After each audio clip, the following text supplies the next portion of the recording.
ओम शांति। आज 27 जुलाई 2023 के साकार मधुर महावाक्य हैं। मीठे बच्चे, कोई भी विकर्म करके छिपाना नहीं। छिपकर सभा में बैठने वालों पर बहुत दंड पड़ता है, इसलिए सावधान। विकार की कड़ी भूल कभी भी नहीं हो।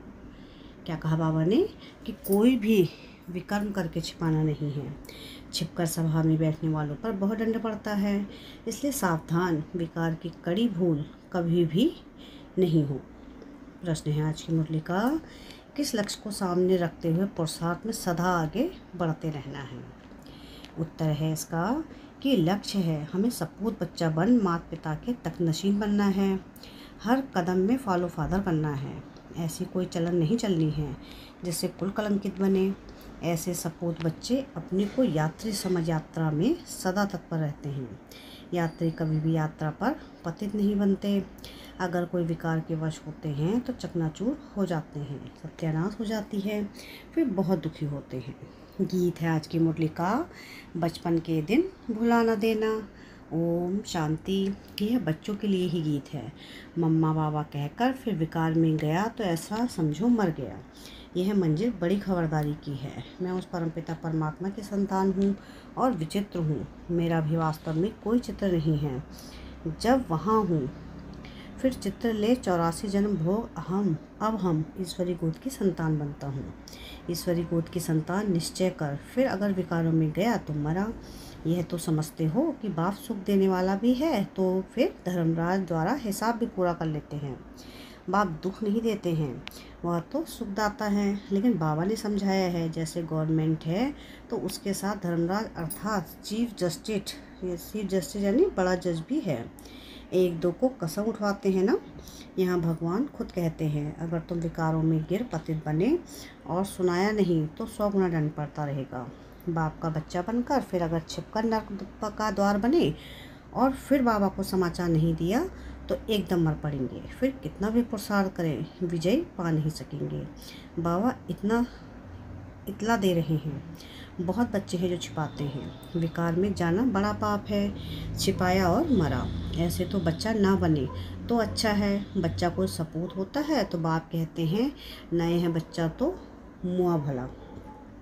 ऐसे कोई ना समझे, बाबा को थोड़ी ही मालूम पड़ता है। हाँ, यह ब्रह्मा भल 12 यामी है, इसको पता नहीं पड़ता है। बाहर यामी है, इसको पता नहीं पड़ता है, परंतु यह बाबा तो अच्छी रीति जानते हैं। बाबा कहते हैं मुझे सुख देना है। सजाएं फिर हर एक को चलन अनुसार मिलती हैं। बाबा सभी को बतलाते हैं। इसमें भी नारियों को बहुत खबरदार रहना है, कभी भी झूठ नहीं बोलना है। बाबा बच्चों से नारी पर जास्ते रहमदिल रहते हैं, क्योंकि नारी बहुत सताई जाती है। बाप आकर माताओं पर कलश रखते हैं तो माताओं पर बड़ी रिस्पॉन्सिबिलिटी है। बाबा क्रोध के लिए इतना नहीं कहते जितना विकार के लिए। वास्तव में कोई भी पतित इस सभा में बैठ नहीं सकता। वहाँ फिर पतितों से मिलना भी पड़ता है। बड़े आदमी जास्ती पतित होते हैं क्योंकि उन्हों के पास पैसा होता है ना। इसलिए माताओं ने ही पुकारा है कि नग्न होने से बचाओ। अब दुखी हैं। माताओं की पुकार सुनकर बाप आते हैं। माताओं को बहुत खबरदार रहना चाहिए। नाम भी माताओं का है, पुखराज परी, नीलम परी। बाबा सावधान करते हैं। यहाँ असुर से देवता बनाया जाता है। असुर पतितों को कहा जाता है। यह सारी पतित आसुरी दुनिया है। पतित दुनिया में पावन कोई होता नहीं। सन्यासियों के लिए भी समझाया है कि वह कोई देवताओं जैसे पावन नहीं है। रहते तो फिर भी पतित दुनिया में हैं और हैं भी निवृत्ति मार्ग वाले। सतयुग में तो सब पवित्र संपूर्ण निर्विकारी थे। तुम यहाँ आए हो संपूर्ण पावन बनने, क्योंकि यह संपूर्ण पतित दुनिया है, एक भी पावन नहीं। त्रेता को भी कहा जाता है 2 कला कम। सतयुग में है 16 कला, त्रेता में 2 कला कम हो जाती है। वास्तव में त्रेता को स्वर्ग नहीं कहेंगे, स्वर्ग है ही सतयुग। तुम बच्चों को तैयारी करनी है सतयुग के लिए। विकार में गिरे तो स्वर्ग में आ नहीं सकेंगे। मूल बात यह है कि पतित नहीं बनना है। शिव बाबा तो जानते हैं ना, परंतु एक एक से कितना पूछते रहेंगे।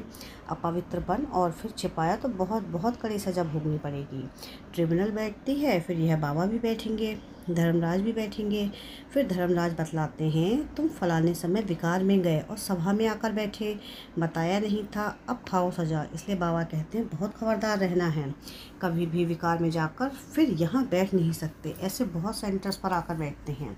बाबा जानते हैं अगर हमें अगर कहीं ना बैठो तो कोई समय फिर असुर बन विघ्न डालते हैं, ट्रेटर बन पड़ेंगे, हंगामा करने लग पड़ेंगे। इसको कहा जाता है पतित राज्य।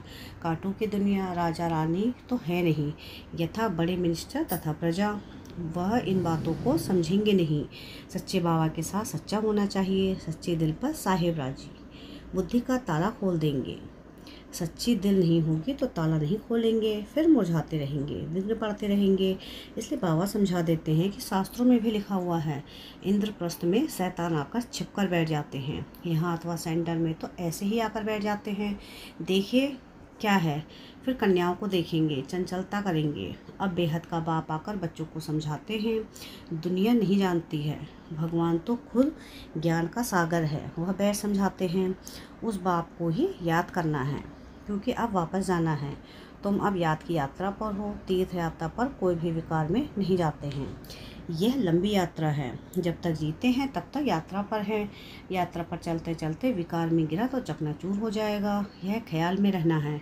हम यात्रा पर हैं, विकार में नहीं जाना है। आजकल दुनिया तो बहुत गंदी है, तीर्थों पर भी पंडे लोग बहुत गंदे होते हैं। बाबा अनुभवी बहुत है, तो बाप आकर सबसे जास्ती कन्याओं और माताओं को उठाते हैं। जगत अम्बा शक्ति सेना नाम गया हुआ है। बाबा समझाते हैं, यह तो ख्याल रखना होता है, जैसे कर्म हम करेंगे हमको देखकर और करेंगे। अगर वीके में भी कोई विकार, देह अभिमान व लोभ आदि होगा तो सर्विस कर नहीं सकेंगी, फिर नापास हो जाती हैं। जिज्ञासु नाराज हो जाते हैं। ब्रह्म कुमारी अच्छी होगी तो जरूर अच्छा दुकान चलाएगी। जो अच्छी सर्विस करते हैं तो महाराजा महारानी बनते हैं, कम सर्विस तो महाराजा महारानी के दास दासिया बन पड़ेंगे। लक्ष्मी नारायण के पास दास दासिया भी तो होंगे ना, वह तो किंग क्वीन के साथ रहते हैं। यहाँ तो मनुष्य से देवता बनते हो। तुम यात्रा पर हो, यात्रा को भूले, शिव बाबा अथवा स्वीट होम को भूले तो माया का थप्पड़ बड़ा जोर से लग जाता है। तुमको बहुत पुरुषार्थ करना है, विकार से बचकर रहना है। यहाँ कोई भी बात छिप नहीं सकती, शिव बाबा से कुछ छिप ना सके। सजा तो उनको देनी है। कहा जाता है फॉलो फादर मदर। फादर थोड़ी ही कुछ ऐसे करेंगे, बाबा के पास बहुत आते हैं, उनकी बातचीत से ही पता पड़ जाता है कि यह पतित हैं। मुश्किल पवित्र रहते होंगे, शक पड़ता है, फिर मुरली में समझाना पड़ता है। बहुत है जो छिपाते हैं। यात्रा पर विकार में जाना बड़ा खराब है। तुम विजय माला में पिरो नहीं सकेंगे। चाहते हो हम सूर्यवंशी बने तो यात्रा पर चलते कभी अपवित्र नहीं बनना है। यात्रा पर हूँ, यह बच्चे भूलते रहते हैं। कोई तो सारे दिन में 1 घंटा आधा घंटा भी याद नहीं करते। बाबा की याद में रहना बड़ा मुश्किल है। फिर रॉयल घराने में भी आकर दास दासी पद पाते हैं। पुरुषार्थ कर माता पिता के तकनशीन बन दिखाओ, नहीं तो बाप कहेंगे कपूत बच्चा है जो ठीक रीति से चलते नहीं हैं।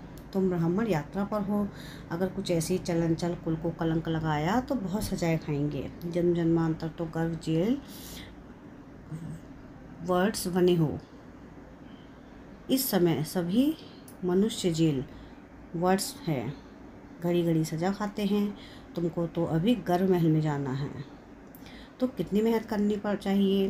भले तुम कहाँ भी बैठे हो, ट्रेन में हो अथवा कहाँ भी, तुम यात्रा पर हो, याद में रहना है। कहते तो सब हैं हम नारायण हैं, वो लक्ष्मी को वरेंगे, तो ऐसा बनकर दिखाओ। पद ना पाया तो बाकी क्या किया। बाबा सावधान कर देते हैं। बाबा के पास आते हो तो बाबा अच्छी रीति हंसाते बहलाते हैं। कोई तो मुंह के कीड़े ऐसे हैं जैसे बंदर बंदरिया। मित्र संबंधियों आदि से बुद्धियोग टूटता ही नहीं है। जो अपवित्र बनते हैं फिर लिखते भी हैं, बाबा हमने हार खाई, काम के गटर में गिर पड़ा, चकनाचूर हो जाते हैं। बाबा सावधान करते रहते हैं, तुम यात्रा पर हो, काम विकार यहाँ नहीं होना चाहिए, नहीं तो बहुत दुखी होंगे। बाप से वैकुंठ का वर्षा लेना है तो ऐसे भूल कर भी अपनी सत्यानाश नहीं कर देना। काम महाशत्रु है, आदि मध्य अंत दुख देने वाला है। मृत्यु लोक में सब आदि मध्य अंत दुख भोगते रहते हैं। सत्युग को अमर लोक कहा जाता है। अमरनाथ शिव बाबा से कथा सुनने से बादशाही मिलती है। बुढ़ियाएँ और कन्याएं विकार से बची हुई हैं। विधवाएं भी बहुत भाग्यशाली हैं। पतियों का पति तो शिव बाबा है। ईश्वरीय पाठशाला में आकर मुरली सुनेंगे तो नई नई बातें सुनेंगे। बेहद का बाप स्वर्ग पवित्र दुनिया का मालिक बनाते हैं, तो फट से पवित्र बनना चाहिए ना। गुटखा खाते रहेंगे, विष पीते रहेंगे तो धारणा नहीं होगी। इसमें सोने का बर्तन चाहिए। बाप को निरअहंकारी बन पतित दुनिया में आना पड़ता है। मुझे सिर्फ बच्चे ही जानते हैं, उसमें से भी माया कोई कोई का नाक से पकड़ कर गिरा देती है। वह रिगार्ड नहीं रखते। ओहो भगवान, हमको पढ़ाते हैं, हम कितने भाग्यशाली हैं। बाबा कितने साधारण तन में बैठा है। तुम बच्चों को भी निरंकारी बनना है। वह है ही निराकार, देही का अहंकार उनको हो ना सके। तुम भी निरंकारी बनो। आप मरे मर गई दुनिया। हमको अब बाबा के पास जाना है। इस कब्रिस्तान को क्या याद करना है? अपने से ऐसी बातें करते रहेंगे तब खुशी का पारा चढ़ेगा और सदैव प्रफुल्लित रहेंगे। हम बाबा के साथ यात्रा पर हैं। बाबा लेने के लिए आया है।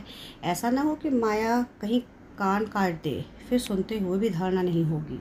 खुशी का पारा नहीं चढ़ेगा। बहुतों को दान करेंगे तो बहुतों के आशीर्वाद मिलेगी। ज्ञान मार्ग में सबसे बहुत मीठा रहना है, लून पानी नहीं बनना है। विकारी संबंध से और दैवीय संबंध से तोड़ निभाना है। दोनों तरफ से स्नेही बनना है। बाप भी अपने सपूत बच्चों को देख खुश होते हैं। अच्छा, मीठे मीठे से लधे बच्चों प्रति माता पिता बाप दादा का याद प्यार और गुड मॉर्निंग। रूहानी बाप की रूहानी बच्चों को नमस्ते। हम रूहानी बच्चों की रूहानी बाप दादा को याद प्यार गुड मॉर्निंग और नमस्ते। शुक्रिया प्यारे बाबा, शुक्रिया। धारणा के लिए मुख्य सार है। पहली पॉइंट है, अभी हम यात्रा पर हैं, इसलिए बहुत संभल कर चलना है। पवित्र जरूर रहना है। सेकंड पॉइंट है कि बाप समान निरहंकारी बनना है। हमको बाबा पास जाना है, इसे सबसे महत्व निकाल देना है।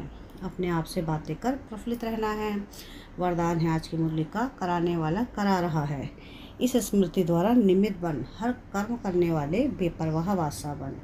चलने वाला चला रहा है, कराने वाला करा रहा है। इस स्मृति द्वारा निमित्त बनकर हर कर्म करते चलो तो बेपरवाह बादशाह होंगे। मैं कर रहा हूँ यह भान आया तो बेपरवाह नहीं रह सकते। लेकिन बाप द्वारा निमित्त बना हुआ हूँ, यह स्मृति बेफिक्र व निश्चिंत जीवन का अनुभव कराती है। कल क्या होगा उसकी भी चिंता नहीं। उन्हें यह निश्चय रहता है जो हो रहा है वह अच्छा हो, जो होने वाला है वह भी बहुत अच्छा, क्योंकि कराने वाला अच्छे से अच्छा है। स्लोगन है आज की मुरली का कि अपनी शांति और सुख के वाइब्रेशन से हर एक को सुख चैन की अनुभूति कराओ, तब कहेंगे सच्चे सेवाधारी। क्या है स्लोगन आज का? कि अपने शांति और सुख के वाइब्रेशन से हर एक को सुख चैन की अनुभूति कराओ, तब कहेंगे सच्चे सेवाधारी। अच्छा, ओम शांति।